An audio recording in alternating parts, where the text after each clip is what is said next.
I just wanted to be me and talk to people and just share my experiences a bit more in depth. Yeah, welcome to Rare Talks. Rare Talks with the Rare One. On this episode today, I wanted to shed some light on mental health. So on my personal experiences of mental health, let me just backtrack. I wasn't actually aware what was wrong with me. So for years, I just always used to be worried. Obviously, I had a bit of trauma at some point. I've had loads of different traumas, which I'll go into at another time. But at this particular time, it was probably around 2013, 14.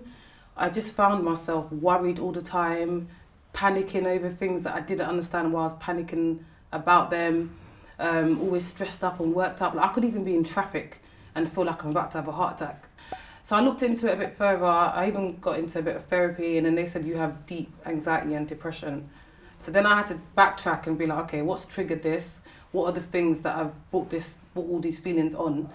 My therapist obviously helped me deal with a lot of my depression and stuff that had happened in the past that was causing my anxiety. But my anxiety stayed for years after I finished therapy. And only till I'd done a program this year, which was a 14-day cleanse, where I had to change my diet, stop smoking, just change what I was watching, change what I was reading. That's what actually helped me get rid of my anxiety. Honestly, if I hadn't got rid of that, I don't think I'd even be able to do this show on my own. But we'll go into that a bit more. So today I've got Celine with me. She's the founder of Solutions UK, which is a mental health social enterprise. And I am so happy to have you here today. I'm so happy to be here. No, I appreciate you, because obviously you're going to help us explain in depth a bit more about mental health and how it affects our community and why it's such an important thing for people to be aware of. Tell me a bit more about how you started Solutions and why you started it. Okay, so I started Solutions in 2018, and this was just a year after I had finished uni. And I remember when I was at uni, I had the same thing as you, anxiety that I didn't really, I knew it was anxiety because obviously I studied psychology, I've always been interested in it. So I knew there was something wrong, but I didn't know it was to the extent it was. And the people that were around me, at uni is a time for fun, enjoyment, but the people that were around me, they just really didn't help me. And I remember thinking back, and I was like, it's not because, they don't like me or anything, it's just because they didn't know what to look out for. They don't understand. So where I'd be like, someone might say, well, she's boring because, she's not coming out. Me, I'm scared to even move, to come out of my room. So there was a lot that was happening there.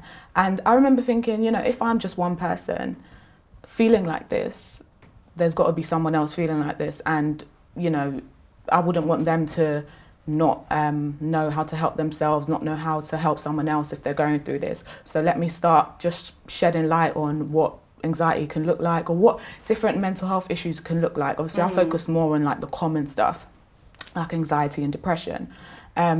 But I thought it would be interesting and it would be really helpful for people to understand what it can look like. So that's why I started. That's so needed.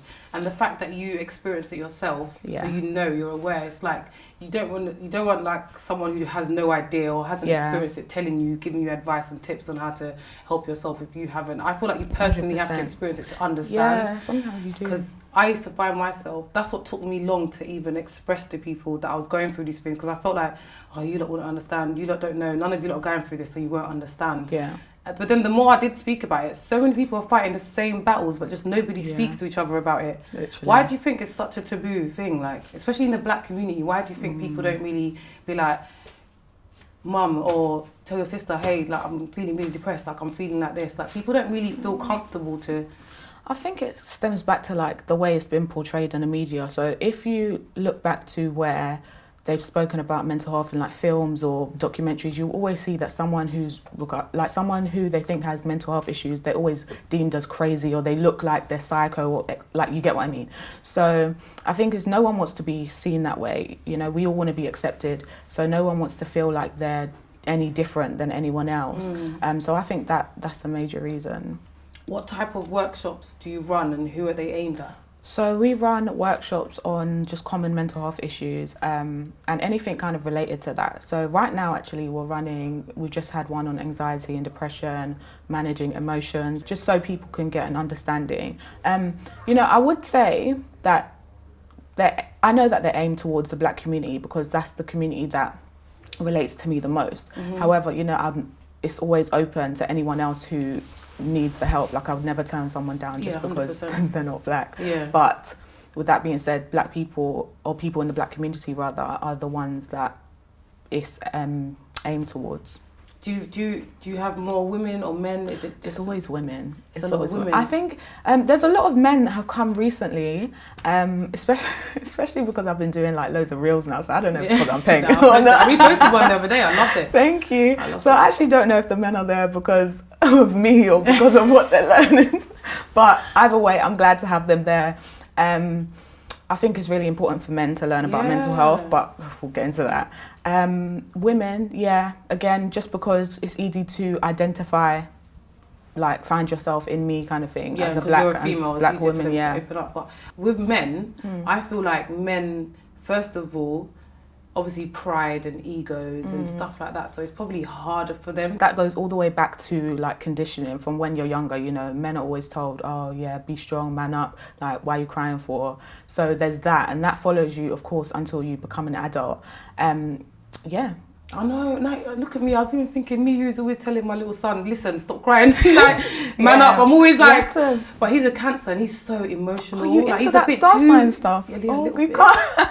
He's too emotional, and I think because I'm a single parent as well, I just feel like I've got to do both roles sometimes, and I don't want to be too soft on him, because then he'll just be barling all day. Like, I want you to actually be a man, do you know what I mean? And look after me as well. So sometimes I'm like, be strong, like, man up, but to a certain extent, you have to kind of allow them to be emotional and cry when they want to cry and express when they're upset, do you know what I mean? It does start from that. Like, now you've said it, I've just thought about it, and I'm like, wow, like, I feel sorry for the man them, like, seriously. I went out to, I think it was a listening party, and I remember one of the guys came up to me and he was like, oh, Celine, what you're doing with solutions is so great. And I was like, I ain't ever seen you, like, show any sorts of interest.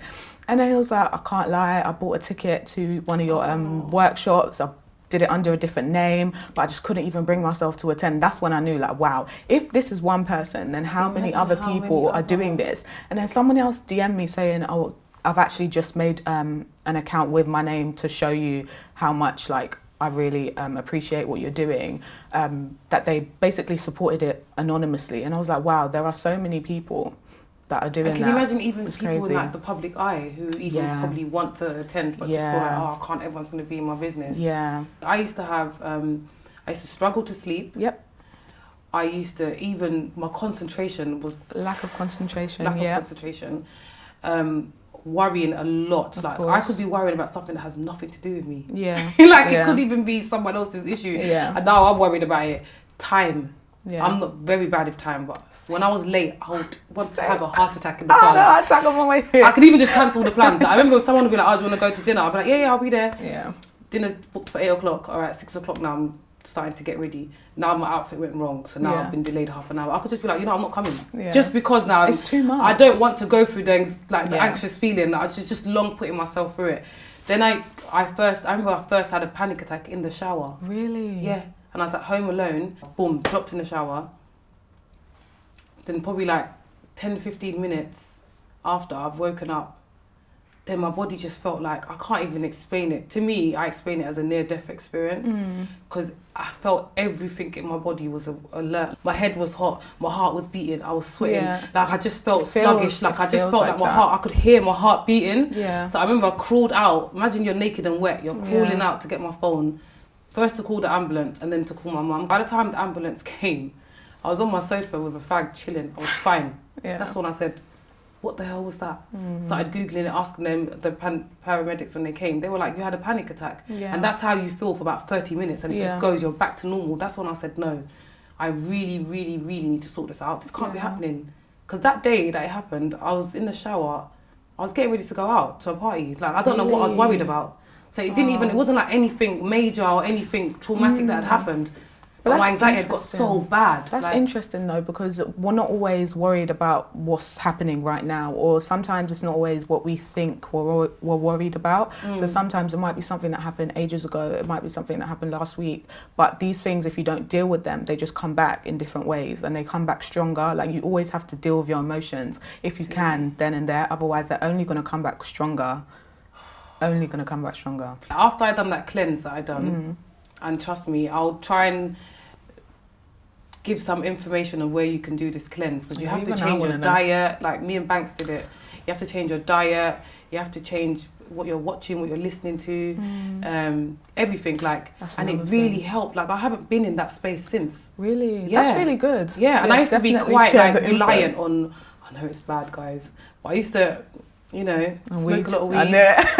Yeah, but I think that went hand in hand with anxiety. That played in it as well, because you get paranoid 100%. And all of that. So after the cleanse, I stopped smoking weed. That's a big thing as well, especially with the men that smoke a lot of weed. They find that they are paranoid, but then they just think, oh, yeah, I'm just looking out for ops, but you're just paranoid because of the weed, I'm telling you. And it could even be anxiety, and you don't even know. No, but it is anxiety. I think people need to understand that anxiety is fear.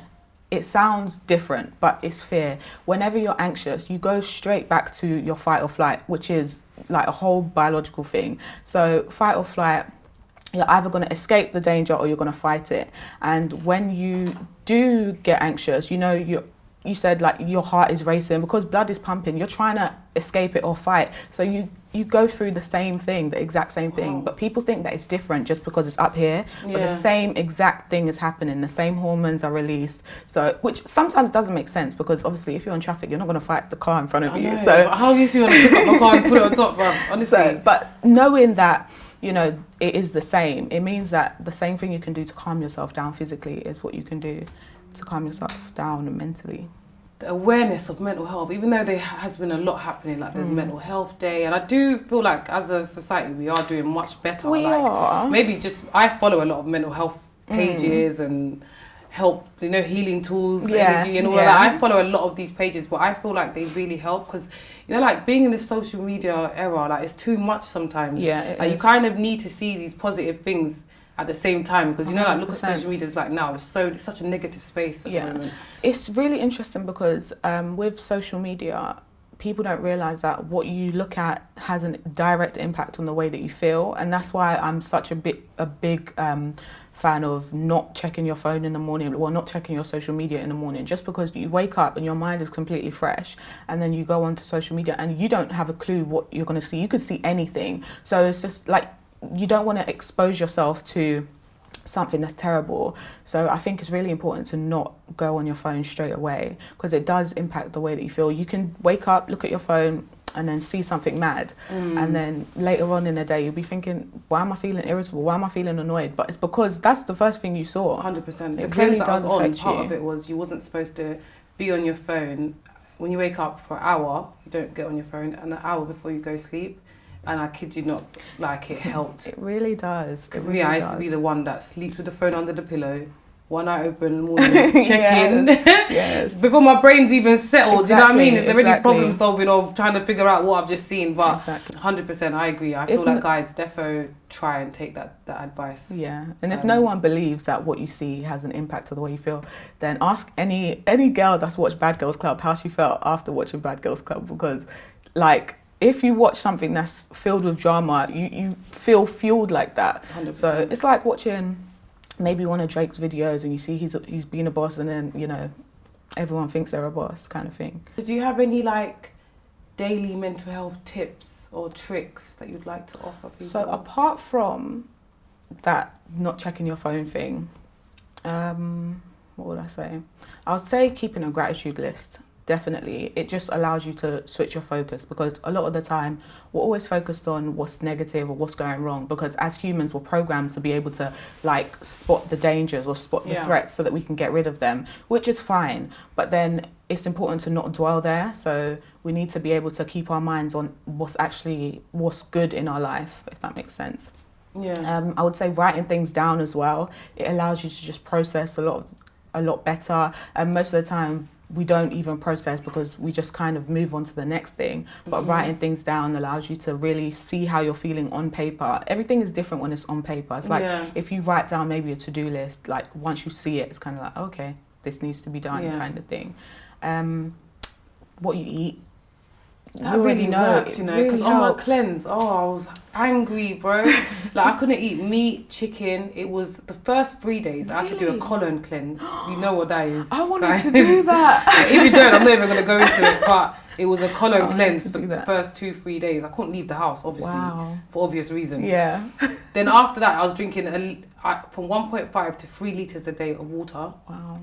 Still no food, you know, no really? meat. Then you're juicing down veg.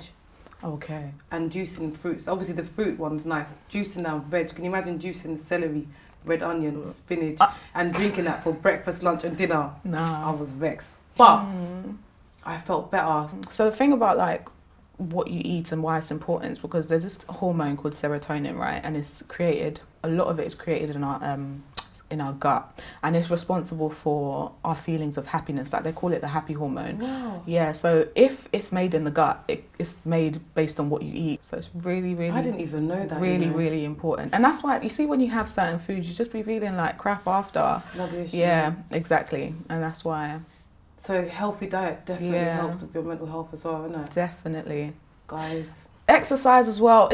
I think it's really interesting because when people want tips on mental health, a lot of the time they're expecting something so massive, so life-changing, but it's so simple. It's like if I came to you and said, okay, how can I get my body right? I'm sure you could tell me all of these things. Okay, eat this. It's the same thing because they go hand in hand. So yeah, eating what you're eating and exercising as well, because again, if you can get more oxygen into your body, you can get more of that serotonin, that happy hormone going around, so it's all good for you. No, 100%, because I believe definitely with exercise and stuff, because when the gyms closed during the pandemic, you could see how much people were frustrated because people live in the gym. Was it 67k fine or something? That guy said, no way, keep coming. He's not closing for nobody. Yeah. We're going to put some information for you guys so you can check out solutions as well. I think it's so important for us to be aware of how important our mental health is. Yeah. And always just spread knowledge and just, you know, share the information with other people, because it might not be affecting you, but it could be affecting somebody in your family and they haven't been able to voice it. So it's so important to just stay on top of your mental health. And our last question, any plans in the future, any goals? Anything major coming up with solutions? Any workshops that you want to talk about? We'll be running another set of workshops on, again, anxiety, depression, and managing your emotions, trauma, etc. Just because you can never have enough information on these things. So we'll be doing that. We'll be looking at social media as well, because we actually had an event on social media just so that people could understand the effects of social media on mental health, because like increased or excessive social media usage can actually cause like feelings of anxiety, depression and loneliness as well. So it's really important that we become aware of this, especially as social media is becoming so big now, so big, and loads of people don't realise how addicted they are to it. I worry about the younger generation, like they don't know how addicted they are to it. I'm so worried for them, like the TikTok kids. Because like I just feel like, oh my God, what's the youngest age you've dealt with, or what is the youngest age you would intervene with? So I don't go that young. You don't go that young? I kind of stick to people just around that age of uni. I feel like uni is a breeding ground, so that's where I start. But it would be interesting to see some stats on the young people's mental health, because I definitely feel like... All right, guess. So there's a percentage, fill in the blank, a percentage of mental health issues are established by the age of 14. What do you think it is? 40%? It's close, 50. Only because, 50. Like, I have a lot of little cousins and I have a lot of younger people around me, and I identify things. Like, I've seen like my little 14-year-old cousin go from being a 14-year-old girl to a woman, to just wanting to be the pengest thing on Insta, and I'm just like, bro, take time. Like, what's the rush? Why do you feel like you need to look like this? You're still in school. Why are you thinking about wigs, lashes, nails, all of that, all the drip? Like, it's not that serious. So with me, even though it's not like something deep, like it's not causing any like major issues at home for her mum or anything. I can just see the pressures. That's to me, that's worrying to me. Do you know what I mean? So like I worry about a lot of the young girls. That's why like even with me on my socials now, I try my best to not overly like make a big deal out of designer clothes or make too much of a big deal lifestyle stuff. 'Cause I don't want the young people to feel pressured into rushing into that. I feel like enjoy your childhood, be a child. Like if I could reel it back, best believe I will take it back to 16, that vulnerable age where you're just innocent, where nothing is that serious. So I want young people to still be young people and enjoy being young and just not feel pressured. Because if you feel this pressure at that tender age, what's going to happen to you when you're in your 30s? Exactly. It's the fear of missing out. People get that fear of, oh, okay, I don't want to be left out. You know, as humans, we want to be accepted anyway. So there's that. And when you're young, no one wants to be bullied. No one wants to be left out. So they're trying to just keep up with the Joneses. It's a combo for another day, especially with the young people. But so like I said earlier, we're going to put some information so you can check out Solutions. And Celine, I'm just so happy that you came to Rare Talks today. Thank you so much. We appreciate you. And thank you. Rare Talks with the Rare One.